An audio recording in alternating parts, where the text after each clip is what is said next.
And welcome back to another CBB Talk with your boy, Will Dickinson.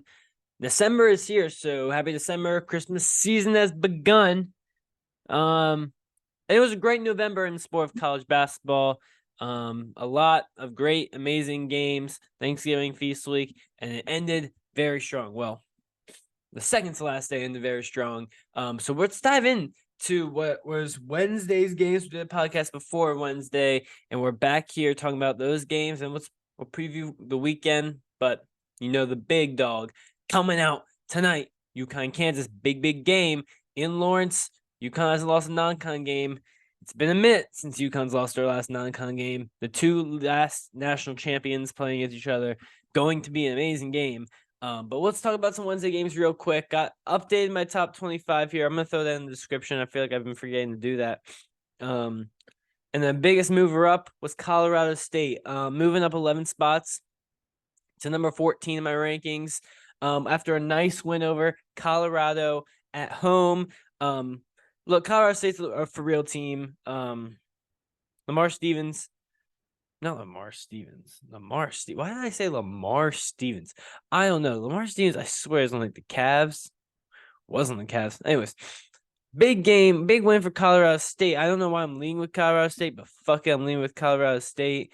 They got a very, very nice win against Colorado now moving. They're still undefeated. I got them ranked 14th in the nation there. Isaiah Stevens. Lamar Stevens. I don't know why I said Lamar. Anyways, yeah. Isaiah Stevens, 20 and 11, one of the best point guards in the nation. 16 from Lake off the bench, Palmer 11 off the bench, 4 players in double digits. KJ Simpson had 30 points and Cody Williams had 21. So, high scoring game there. Colorado tried to have a late surge and come back and win, but Colorado State handles business there. They're a really good team. They're the best team in the Mountain West right now. San Diego State moved down my top 25, and it wasn't because of anything they did. It was just the fact that I had put Virginia in after that win. We can talk about that a little bit later. Colorado State's really, really good. Not the Buffs, the Rams, a team that wasn't projected to make the tournament. Really, really good start to the year here. Storming the court was cool to see, though. It wasn't really an upset, but still cool to see Colorado State storm the court there. Revenge from the football game. Well, I'm pretty sure Colorado stormed the court, even though they were big favorites and ended up barely beating Colorado State. We saw it ended up Colorado not being too good. I think Colorado State's very legit, and I can't wait till they get into Mountain West play and have to go against San Diego State. That's going to be a really, really good matchup. Nevada's looked also strong to start this year. They're undefeated. New Mexico is a good team. They're 6-1, looking good. So Mountain West going to be competitive this year. We do not know what the future of this conference looks like, but so far they're off to a really, really good start there. And my biggest mover was Colorado State. Second biggest mover, North Carolina Tar Heels. Moving up 9 spots, number 12 in my rankings there. This is the Carolina you like to see. And this team is not led by Armando Bacot. Good one in this one, 22 and 11. It's led by the guards, RJ Davis. I mean, we see his now full potential. With Caleb Lowe leaving, opens up more spots. He doesn't have to play a point guard role now, which is huge. We see Elliot Cadeau playing that. Didn't make a field goal in this one, had 10 assists. You can see his impact there. Cormac Ryan off the bench can really stroke that thing. And Harris Ingram's a pit bull out there. Does everything you need from a player. He had 20 in this one, and Carolina's offense was really good. 61 points in the first half against a good Tennessee team is really impressive. Tennessee made it respectable at the end, but I gotta give my credit to Carolina. That was the best I've ever seen a team play against Tennessee in the first half. They just forced turnovers. They got it on transition and hit shots. And RJ Davis looks like one of the best players in the nation. One of the best one of the best guards in the nation. And yeah, Tennessee also proved that I think Tennessee's gonna be good. They're 4-3. Maui tough, and then going in Carolina right after, not easy. So they're a little bit of a skid. They're on a 3-game skid right now. I'm not too worried about Tennessee. Dalton Knecht went down with an injury. I think he's gonna be fine though. I mean, 37 in this one. This dude's fucking legit. Like, he is really good. But Vescovi, a guy who is consistently a main component of these teams, has fallen off here. 0 points, and this one only played 14 minutes, got in foul trouble. Gainey really took more minutes from him there, and they need to find another shooter on this team because right now it's Kanesh, and they don't really have anyone else. I moved Tennessee down to what? I moved Tennessee down to 17, so I'm not too nervous about them. But 3 losses is 3 losses. I have to, see that. But all their losses, they've lost to Purdue, Kansas, and UNC. Those are all teams in my top 12. And I think Tennessee's gonna be fine. But rough start to the year for them. They've outdid my expectations started, but they've come back down to earth. And a great win for Carolina. I like this team. And when RJ Davis is playing like that, they're going to be hard to beat in the ACC. Who else got a big win? I believe. Why are you? I don't know why I even. Yeah, I don't need that anymore. All right. Sorry. Shoot. Okay. And then of course Arkansas got a big win. I didn't move them in my top 25, but that was was going to be thought of the game of the day, or the game of the night. And Woo Pig Suey, big win over the Blue Devils there, 80-75.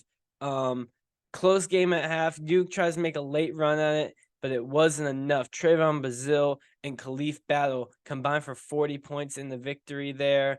And man, was that arena rowdy. It was a ruckus in there. The biggest turnout ever at an Arkansas game for a reason. They had the Blue Devils coming to town. And Arkansas gets the job done there. 5-point win.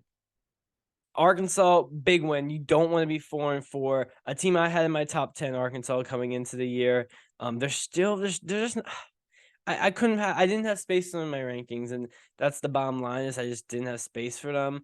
But look, I think they're gonna be still super good. I would expect them to get back in my rankings later in the year. But look, my rankings are based on how you're playing right now. What is your resume from the last couple of games? It's not based on predicting, because I still think Arkansas is gonna be really, really good. That's what the preseason's for, is predicting. But once again, the actual ball, it's not predictions anymore. LL shows signs there, but it was Khalif Battle, Trayvon Bazile show. Brazil hit the career high 4 threes. Davenport hit 2 big threes in the second half there. Devo Davis is still a leader, only 3 in this one. I liked Lawson and 6 blocks. I mean, this Arkansas team I think is going to be fine. And you do this without Tremont Mark, which is just showing that this team, without your leading scorer, can go and beat Duke. They're going to be fine. Them and Tennessee both going to be good. And the SEC is going to be super competitive. Right now, give me Kentucky as the best. But I still like Tennessee. I still like Arkansas. I still think Bama's going to be fine. I'm not as confident with Bama. I think Auburn is good. Florida, I think, could be decent. That season, A&M, I still think A&M's fine. But besides Kentucky, slow starts for SEC teams this year. Duke's been underwhelming. My preseason number 1, now with their second loss of the year here, flip with the bad first half, and they kept it close. It's 23 points in the second half, not enough. Roach, 22, looked really good. But they didn't have anyone else step up for them. We see TJ Power make 2 threes in the first half, and he gets no more shot attempts for the rest of the game. Mark Mitchell, man, don't shoot the ball. Let's go look at your 3-point percentage, Mark Mitchell. Let's just not shoot the ball. It's broken. It's just terrible. Don't shoot it. I can't find it. I'm just not gonna find it. Game log. Maybe I can find it under game log. 3-point. He's made 1 3 all year. He's 1 for 12 from 3. Don't shoot the ball. I don't even know why he gets that many minutes there. I think power could have been a big thing for him. Caleb Foster, 0 for 5 from the field. Jerry McCain, 1 for 7 for the field. Tyrese Proctor, 3 for 12 for the field. So that's why they didn't win any games. Sean Stewart, 0 points.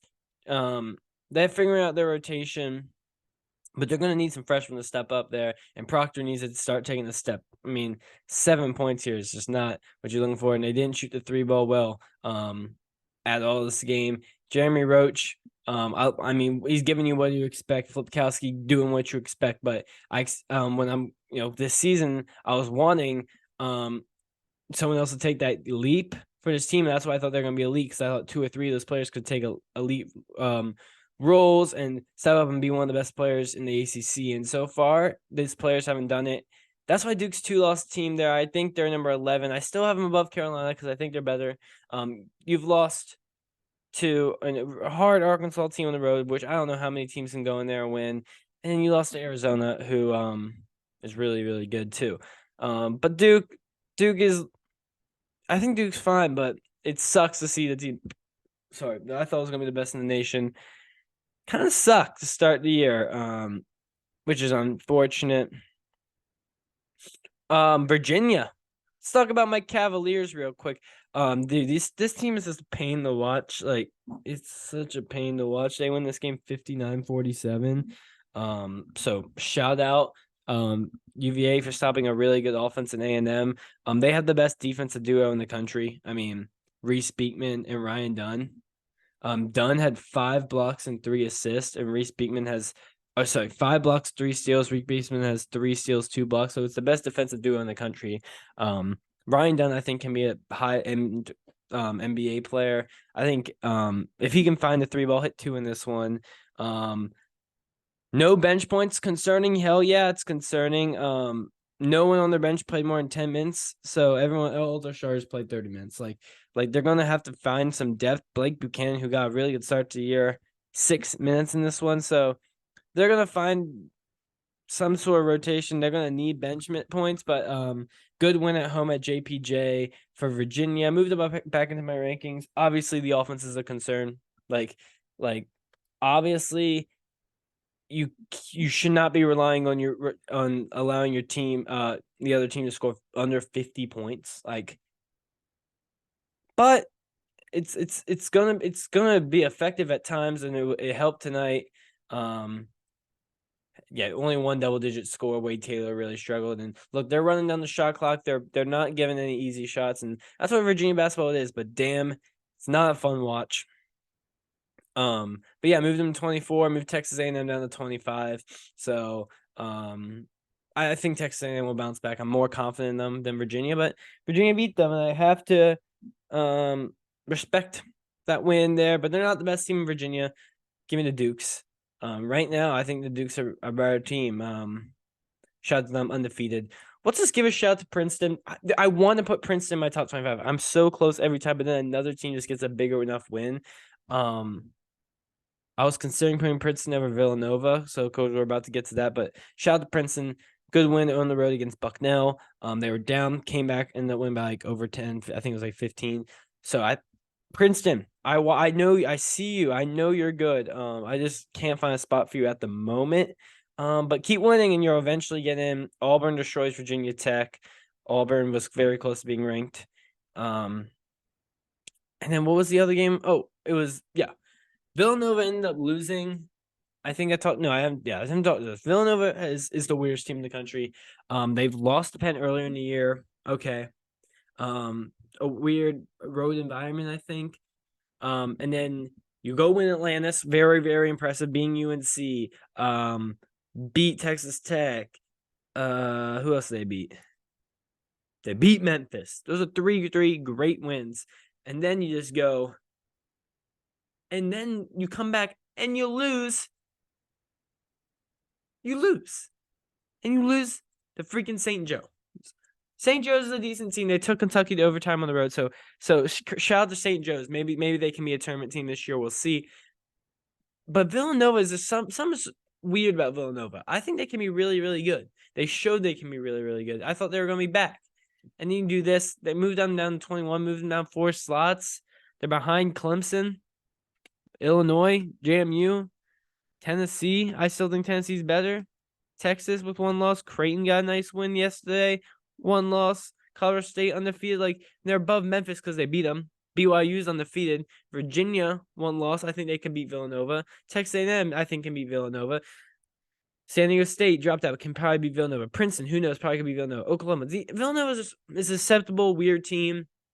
Not too concerned over the Wildcats, but they got to start avoiding bad losses, and maybe it's those Philadelphia type teams. They have to go play Drexel again, so we'll see if they can, I guess stay off the losing train against Philadelphia teams. Really, the next day, yesterday we had the Field 68 thingy at FAU. FAU destroyed Liberty, proved Liberty was frauds. Butler beat Texas Tech in a big overtime win there. Butler might be the second best team in Indiana. Good win there over Texas Tech. We'll see if Butler can make a tournament here.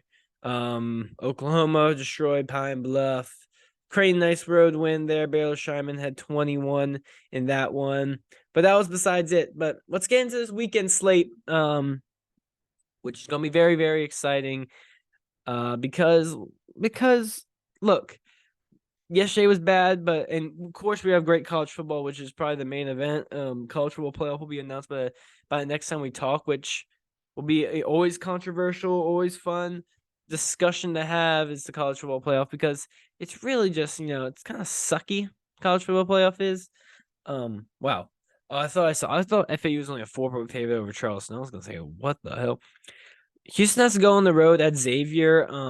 I guess watch out. Xavier's not that good this year, but road environment, not easy against a power conference team. Houston's first real test, I guess. Like, Houston's had a pretty easy schedule to start the year. Maryland, Indiana. Maryland needs a win. They're 4-3. Indiana has had some shaky performances, and does have a loss this year to UConn by a lot. So we'll see. Maryland's 4-3. They need a win. A road win here would really bump the resume for Maryland. Indiana, try to hold home court. St. John's, West Virginia. Interesting one. West Virginia, not really good this year. St. John's, I don't know. I don't know about St. John's, really. I mean, 4-2. So I think Rick Pitino's squad's a solid team. Not sure if there'll be a legit tournament team this year, but we'll see. Fresno State, BYU. Fresno State's trash. Trust me. BYU should easily win that game and continue to be ranked. And then two good games, really. Boise State, St. Mary's. St. Mary's is 3-4. They're gonna have to start winning games if they want to make the tournament this year with an at-large, because assuming they're not winning their conference tournament with Gonzaga. But let's see. I think they can afford 2 or 3 more losses the rest of the way. And 1 or 2 that's not Gonzaga. Two good games. First one at 9 is Purdue's going on the road against Northwestern. Northwestern's a very good team. Tournament team last year, won a game in the tournament. Boo Boo, he's back. On the road. First Big Ten. This is like one of the first conference games of the year, so this is gonna be fun. Opening Big Ten play here, so it's gonna be a familiar opponent. Road environment in conference, not easy there. Only 5-point favorites is Purdue. I would like to see Northwestern keep this close. Purdue, when they get in the Big Ten play, they're not as good as out of conference play because they're just more familiar with Zach Edey and Matt Painter's style of play. Purdue should win this game, but very interesting one. Northwestern, I expect to be another tournament team this year. And we'll see. But obviously that's just going to be like the side dish. Like, no one gives a fuck about that when you have UConn, Kansas going on at the same time. I don't know. KJ Adams. I'm not KJ. I'm sorry. Hunter Dickinson versus Donovan Klingon's going to be the big matchup to watch there. Steven Castles looked good as a freshman. Tristan Newton versus DeJuan Harris. 2 great point guard matchup here. Man, UConn hasn't lost a non-con game in forever. But Kansas at home in Allen Fieldhouse, maybe the hardest place to play in the country. I don't see them losing. But this is going to be just an outstanding game. Bill Self against Danny Hurley. Man, this is just what you want right here.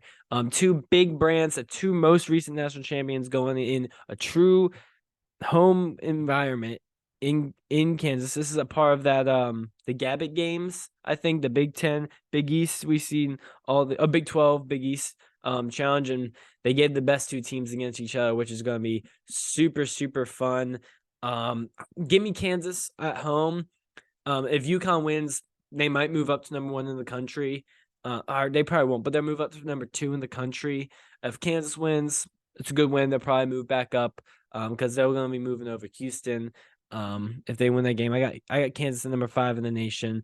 Below Houston, that game is just all you wish. Of course, Washington, Oregon's going to be on, so watch that as well, because Honestly, that game probably means more. Winner of that game is most likely going to the college football playoff, but keep your eye on Kansas UConn because it's going to be one of the best games of the whole college basketball season. Saturday, we got some start of the ACC play that goes on. Syracuse goes to Virginia.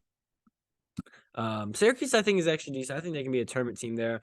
Judah Mintz has looked really, really good to start the year out. Notre Dame, Miami, another ACC game there. Miami should win, bounce back after that loss to Kentucky. Marquette has to go on the road at Madison again in the Kohl Center against Wisconsin. Not an easy game there for Marquette. Golden Eagles, I got them ranked second in the nation. This might be their first game back from Maui, or second game. They might have played an easier game to start this week out. That's another Gabbett game.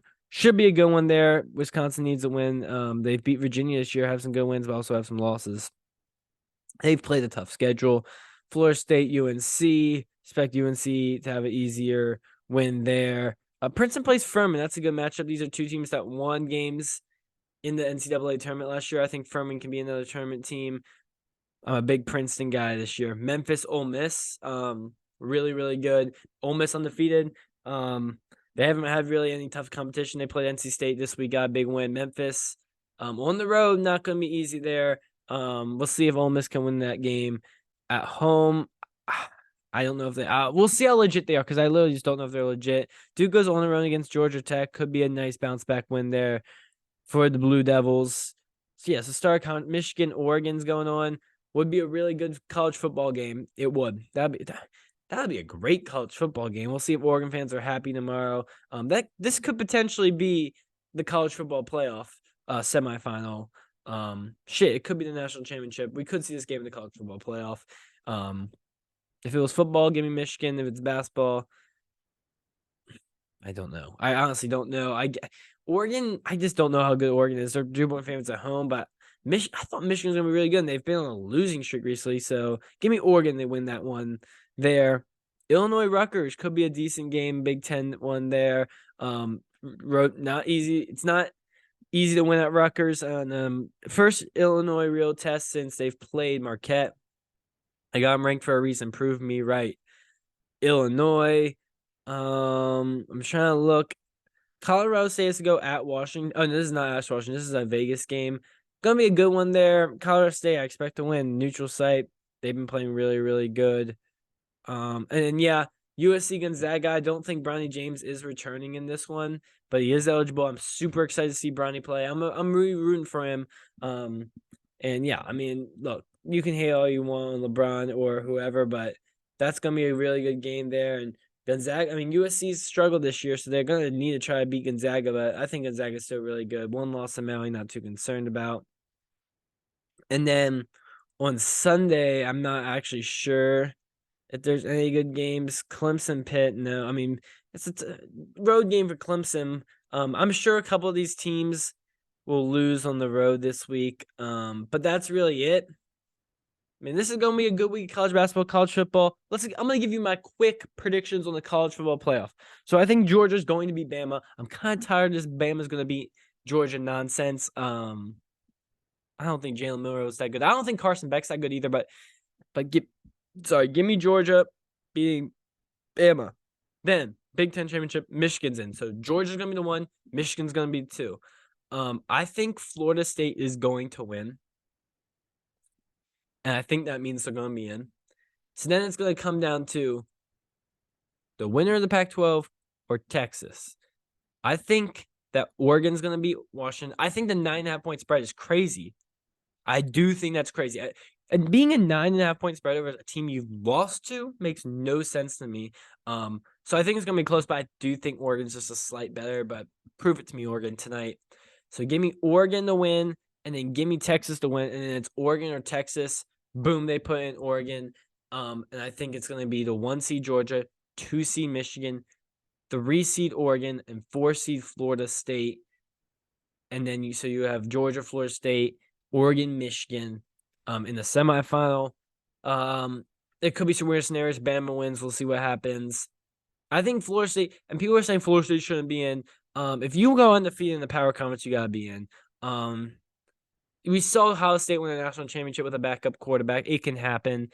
I get it. They're probably not a top 4 team talent-wise, but resume-wise, they are, and they deserve it. I don't care. I hate the people that say, oh, just because they're back in quarterback, they can't make it. Look, they fucking won their games. They deserve to be in. They beat LSU the week 1, who might have the Heisman. They beat Clemson on the road. They've won tough games this year. Florida State deserves to make it if they beat Louisville. If not, obviously they won't make it. So yeah, that was a little bit of my college football talk. But college basketball never disappoints. Really, really good game tonight. Kansas, UConn in Lawrence, in Allen Fieldhouse. Give me the Jayhawks. Pull that one off.